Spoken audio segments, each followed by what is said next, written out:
안녕하세요, 아근입니다. 저번 영상에 권리 분석을 잘못하면 돈을 날리게 되는 대금 미남에 관한 영상을 올렸는데요. 처음으로 조회수가 4자릿수를 넘어 많이 기뻐서 감사의 인사를 드리려고 합니다. 감사합니다. 오늘 영상은 저번과는 좀 다르게 좀 더 쉬운 아파트를 갖고 왔는데요. 정말 쉬운 권리 분석을 물건 2개를 통해 경매가 그렇게 어렵지 않다는 것을 보여드리고자 합니다. 이런 물건들은 많은 경쟁자가 붙기도 하는데요. 때로는 눈치 싸움에서 이긴다면 안전하고 더 짧은 기간에 수익을 낼 수 있습니다. 어떤 방법인지 궁금하시지 않으신가요? 오늘도 제가 실제로 입찰을 해볼 만한 물건들을 가지고 왔는데요. 바로 진행하도록 하겠습니다. 이번 주제에는 다룰 권리 분석이 더 쉽고 수익을 더 빨리 낼 수 있는 물건이 바로 수요가 많은 아파트인데요. 그 중에서도 집주인이 살고 있어서 임차 권리가 분석이 더 필요하지 않은 그런 물건입니다. 모든 아파트 경매가 다 좋은 것만은 아닙니다. 우리가 노려야 할 것은 경쟁률이 상대적으로 적으면서 거래가 더 잘 될 확률이 높은 아파트를 찾아야 하는 건데요. 그 몇 가지 요소, 저만의 요소를 알려드리도록 하겠습니다. 많은 경매책과 강의, 유튜브에서는 아파트를 대부분 다루지만 막상 법원에 가면 입찰자가 정말 어마어마하게 많습니다.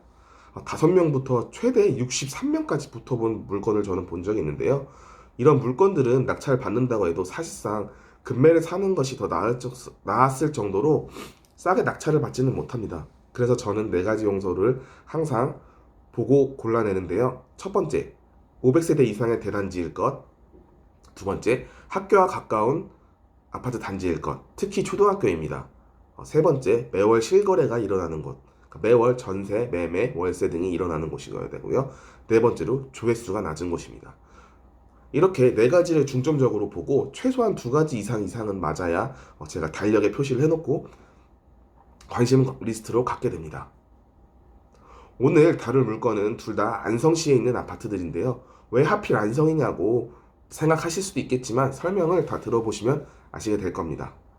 대부분 안성은 고속도로에서 안성 휴게소만 아실 텐데요. 저 또한 그랬는데 위치상 평택 바로 옆에 오른쪽이 안성입니다. 경부고속도로를 보시면 안성 IC를 중심으로 왼쪽은 평택, 오른쪽은 안성인 걸로 보실 수 있는데요. 안성을 막상 와보면 서울에서 그렇게 멀지 않다는 느낌을 받으실 수 있습니다. 특히 경부고속도로를 이용하시면 동탄을 지나면 바로 안성과 평택이 나오게 되는데요. 지리상으로 그렇게 가보신 분들이라면 거부감을 느끼지 않으실 수 있습니다.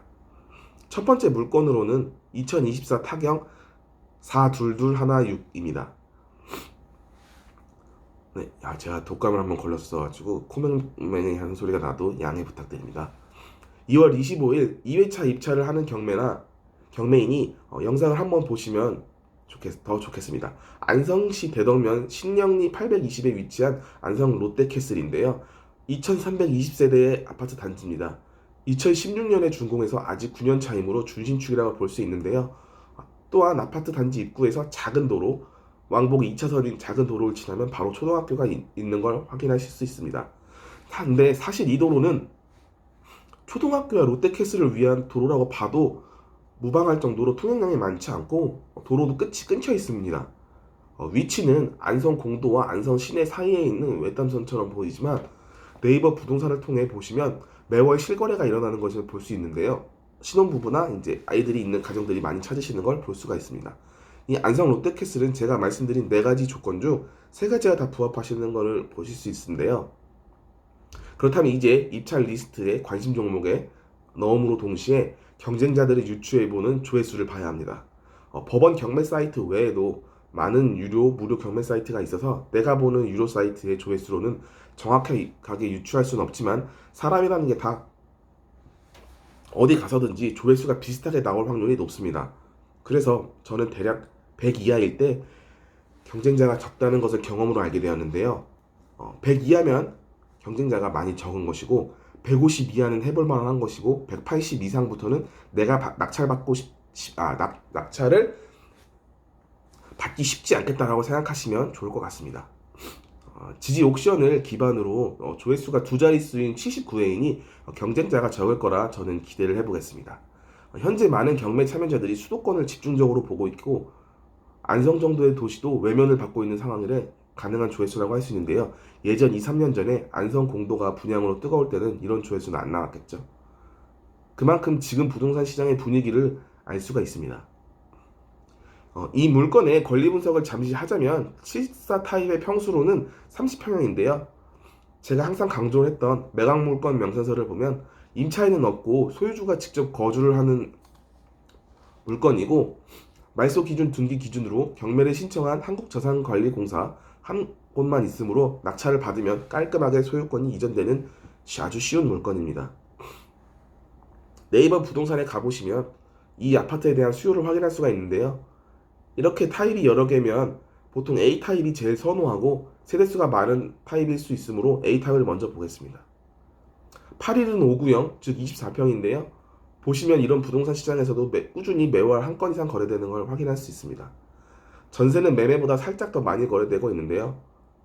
우리 물건과 같은 평형인 30평을 한번 보겠습니다. 99, 100A, 100B가 74 타입입니다. 보시면 59 타입보다는 거래량이 부족해 보이지만 아무래도 가격이 좀 더 높기 때문에 그런 것이겠죠. 그래도 매월 거래가 되는 걸 보실 수 있는데요. 최소 이 정도 거래량은 돼야 내가 낙찰을 받아도 매도하기가 좀 쉽습니다. 어떤 아파트 같은 경우는 선호도가 높은 아파트들은 이거보다 더 거래가 많이 일어나기도 합니다. 제가 만약에 이 물건을 입찰한다면 2억 1,070만 원 정도에 입찰을 해볼 것 같습니다. 층수도 8층이라 나쁘지 않은 중층이고 현재 시세가 2억 3천만 원 정도의 거래가 되니 세전 약 2천만 원 정도의 수익을 노리고 접근하면 좋을 것 같습니다. 다음 물건은 같은 안성에 위치한 아파트인데요. 2024 타경 42414 진사리 주운 청설입니다. 부동산 투자를 좀 해본 분이라면 유명한 단지인데요. 안성에서 공시지가 1억 이하 갭투자 성지로 불리는 곳입니다. 주소로는 진사리이지만 지도로 보시면 리가 아닌데요. 바로 도로 건너편에 평택과 맞닿아 있고 안성 스타필드와 아주 가까운 곳입니다. 이 아파트는 소형 평수가 많은 1184세대 단지인데요. 주운 청설은 2000년도에 준공된 아파트라 올해 25년째를 맞이하는 구축 아파트입니다. 재건축에 관해서는 앞으로 기간이 좀 남았지만 소형 평수가 많기 때문에 용적률이 높고 조금 어려울 수 있다고 볼 수 있을 것 같습니다. 지도로 보면 양진 초등학교와 먼 거리로 보이지만 사실상 단지 옆 작은 횡단보도 왕복 2차선 정도의 도로인데요. 이걸 건너면 양진 초등학교 병설 유치원과 양진 초등학교가 쭉 이어져 있기 때문에 어린이 보호구로 묶여 있는 걸 확인할 수 있습니다. 평형 구분 없이 최소 매월 한 건씩 고르게 쭉 거래되고 있는 걸 확인할 수 있는데요. 조회수도 촬영 일자 기준으로 104회입니다. 이번 아파트도 제가 말하는 4가지 조건 중 4가지가 모두 부합하게 됩니다. 이 물건은 제일 작은 평형이 3구 타입인데요. 약간 투룸이라고 보시면 될 것 같은 아파트입니다. 소형 아파트입니다. 매각 물건 명세서를 보시면 안성 롯데캐슬과 같이 임차인이 없고 소유주가 실거주를 하고 있어 권리 분석이 쉬운 편인데요. 말소 기준 등기에는 농협은행이 있고 그 다음에 경매 신청자인 리드코프가 있는데 아직까지는 현재 유찰가로 인해서 유찰가에 입찰을 하게 된다면 농협이 배당을 다 받고 리드코프 측에도 받아가는 배당이 있기 때문에 경매에 있어 문제가 있어 보이진 않습니다. 이 물건은 2층이므로 중층 이상의 층보다 좋은 값을 받기는 어려운데요. 현재 1층이 대략 8천만 원 정도의 실거래를 받아가므로 이론상으로는 한 번 더 유찰이 돼서 입찰하는 것이 더 좋겠지만 현실은 아마 이번 회차에 낙찰이 될 가능성이 높아 보입니다. 여기서 만약에 제가 낙찰을 받는다면 2가지 방법을 선택할 수 있을 것 같은데요. 첫 번째로 400에서 700만 원만의 수익을 바라보고 입찰을 하게 되는 방법이 있습니다. 그럼에도 내가 투자하는 투자 금액 대비 50% 이상의 수익인데요.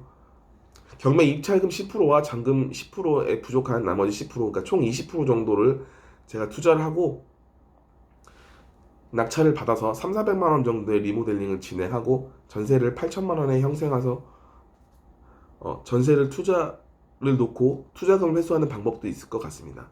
하지만 저라면 그냥 단기적으로 차익을 보고 싸게 내놔서 팔 것 같습니다. 저라면 입찰을 7,500만 원 정도로 하고 입찰을 해볼 것 같습니다. 오늘 소개해드린 물건 2가지를 보셨는데 어떠셨나요? 현재 부동산 경기가 좋지도 않은데 지방 부동산을 하는 게 맞냐라거나 겨우 몇백만 원 벌려고 경매를 하냐라고 생각하시는 분들 계실 건데요. 어떻게 보면 맞는 말이긴 하지만 어떻게 보면 조금은 틀린 말이기도 합니다. 내가 투입할 수 있는 투자금이 높을수록 돌아오는 수익이 큰 건 당연한데요. 우리는 투자금 대비 수익률을 먼저 고려해 봐야 합니다. 3천만 원으로 경매에서 1억, 2억을 버는 경매란 쉽지 않기 때문인데요. 그만큼 경쟁률이 치열하고 혹은 권리 분석이 어려운 물건이겠죠. 그렇다면 매도도 좀 쉽지 않은 물건일 수도 있습니다. 오늘 소개해드린 물건은 1,500만 원에서 4천만 원을 투자해 투자금 대비 100% 수익, 즉 2배에 가까운 수익을 버는 물건들을 소개해드렸습니다. 물론 치열한 아파트라는 점과 문제는 지방이라면 지방인 안성을 말씀을 드렸지만 경기가 좋든 나쁘든 사람은 결국 살아가야 할 집이 필요합니다. 그렇기 때문에 앞서 4가지 조건을 통해 거래 확률이 높은 아파트를 꼽아봐서 이 아파트에 관심을 갖고 입찰을 해본다면 매도도 좀 더 수월할 것으로 예상이 됩니다. 대부분의 경매에 관심을 가지시는 분들이 중도로에 포기를 하시는 이유는 많습니다. 생각보다 되게 많더라고요. 용기를 갖고 수차례 입찰을 하였지만 낙찰이 한 번도 되지 않아 포기하는 경우, 저도 2022년 말부터 2023년, 2024년 정말 적극적으로 경매를 했었었는데요. 저도 한 15번을 입찰했지만 되지 않았습니다. 다 막 100만 원, 200만 원 차이로 폐차를 하게 되더라고요. 그래서 이제 저처럼 많이 했는데도 안 돼서 포기하시는 분도 계시고, 지레 겁먹고 권리 분석 공부만 계속해서 어려운 것만 공부해서 경매가 어렵다고 해서 스스로 포기하는 경우도 있습니다. 오늘 영상을 통해서 권리 분석이 어렵지도 않으면서 실제로 매매까지 수월하게 할 수 있는 4가지 조건을 알려드리면서 물건까지 소개를 해드렸는데요. 이 쉬운 조건들을 통해서 여러분들도 경매에 대한 고민이나 어려움을 조금은 놔두시고 해소가 되었으면 합니다. 오늘 소개해드릴 물건 2개는 아직 시간이 많이 남아있으니 영상을 보신 분들은 한번 가상 입찰을 해서 나는 얼마에 입찰을 할까 라는 생각을 해보셔서 공부를 해보시면 좋을 것 같습니다. 그리고 영상을 끝까지 봐주신 분들을 위해 작은 선물을 하나 준비를 했는데요. 오늘 영상에 나온 물건처럼 5천만 원 이하로 소액 경매를 해볼 만한 리스트를 준비를 했습니다. 2월 한정으로 한 거고요. 이 물건들은 2월에 있는 경매 물건이므로 그 이후에 보시면은 별 의미는 없으시겠죠. 공부용도 말고는.